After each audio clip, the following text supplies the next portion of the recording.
gotta do the heel.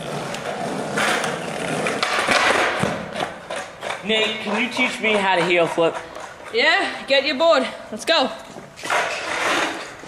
Alright, so first, what you want to do is you want to set up your feet. There are many different positions for a heel flip, but I suggest the way that I do it is I put my back foot, I put them opposite footing places, back foot in about just above the left pocket. That's getting goofy. And I hang my toes just off the edge in the middle of the board about.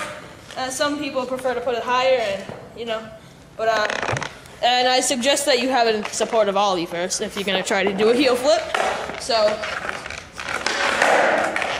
get a good ollie first. And then what you want to do is, before you try landing it, you should keep practice just getting the flick of it. Get a nice flick of it. So, all together they come out really nice. They look nice over calves and stuff. So here it is.